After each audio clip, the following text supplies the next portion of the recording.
So Israel just bombed the heart of Damascus again. Not some weapons depot in the desert. No, this was a broad daylight strike on the Defense Ministry military headquarters and the area right next to the presidential palace, right in the symbolic and sovereign core of Syria's capital. And the excuse that it's all for the protection of Syria's Druze minority. Please.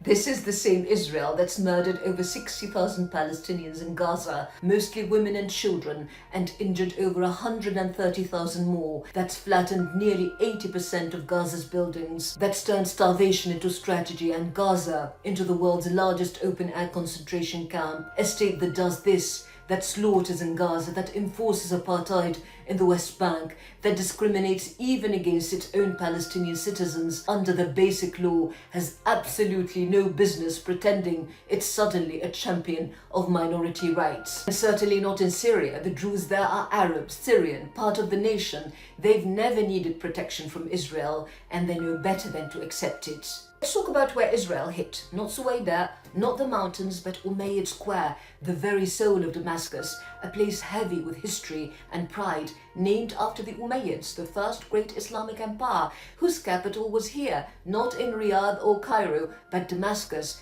a city that ruled from the Pyrenees to the borders of China. Just 8 months ago, Syrians gathered in that very square to celebrate the fall of dictatorship, and now that square is in ruins, targeted in broad daylight on live TV, with most Arab and international networks based right nearby. This wasn't a military strike, it was a message, a warning, a humiliation. Israel's defense minister even posted the clip of a young Syrian presenter abandoning her seat mid-broadcast as explosions lit up the skyline behind her. That wasn't an accident, that was the point. So let's be very clear, this wasn't about the Druze, this was about doctrine, a very old Israeli doctrine, one that's been unfolding quietly, then loudly, for decades. It's called the Periphery Doctrine, first dreamed up by David Ben-Gurion, Israel's founding father, and Eliyahu Sassoon in the early days of the state. The idea was simple. If Israel couldn't be accepted by the Arab world, it would encircle it with non-Arab allies like Turkey, Iran, and Ethiopia, and weaken it from within. How? By supporting ethnic minorities, exploiting divisions, turning neighbor against neighbor, fragmenting the region so Israel could dominate it. Ben-Gurion wasn't subtle about it. He told his generals, and I quote, "Our aim is to smash Lebanon, Transjordan and Syria, then we bomb and move on and take Port Said, Alexandria and Sinai."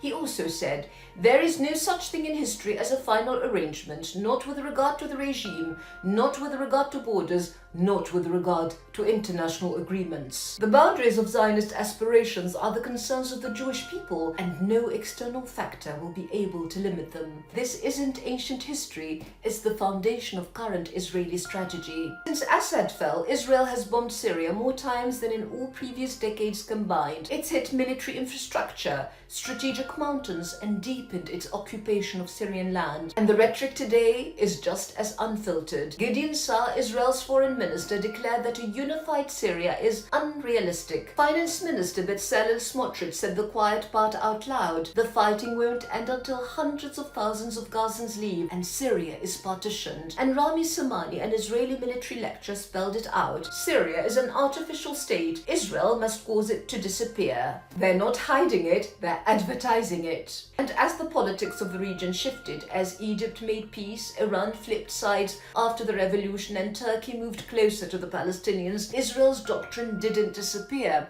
It evolved. It found new targets: Lebanon, Iraq, Sudan.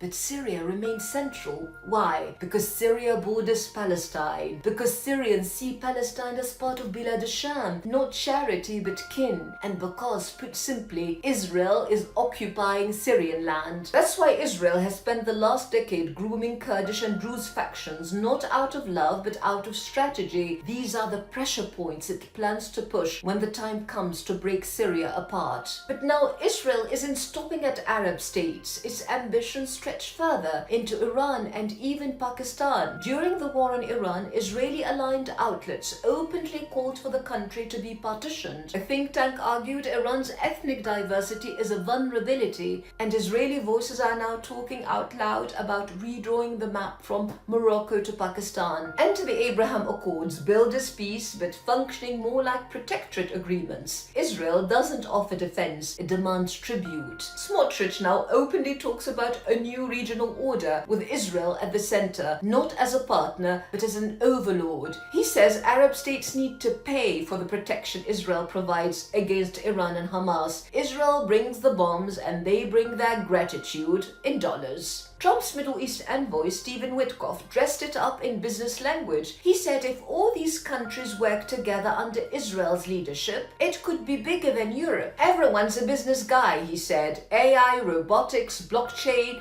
the buzzwords were all there. But this isn't tech collaboration, it's economic annexation, a plan to turn Israel into the regional hub of trade, security and power, and turn its neighbors into dependents. This isn't diplomacy, this is feudalism in a three-piece suit. And here's where the fantasy begins to crumble, because for all its firepower, Israel is now overreaching. The more it expands, the more enemies it creates. The periphery it once courted, Iran, Turkey, Pakistan, now views it not as a regional actor, but a regional threat, a destabilizing force, a colonial problem. And across the Arab world, from Gaza to Damascus to Sana'a, its wars are knitting together a sense of shared defiance. What Israel sees as fragmentation may well become its undoing. It's not just anger that's rising, it's clarity, a growing understanding that the enemy isn't a sect, a party, a government, it's the doctrine of domination itself. From Gaza to Damascus, from Tehran to Beirut, people are watching and they're no longer confused. They see the pattern. They know this isn't about defense, it's about domination. What's under attack is not just land or regimes, it's identity, it's sovereignty, it's the right to live with dignity. Israel may have a doctrine, but this region has a memory. It has a history, one that is deep, defiant, and unforgiving to occupiers.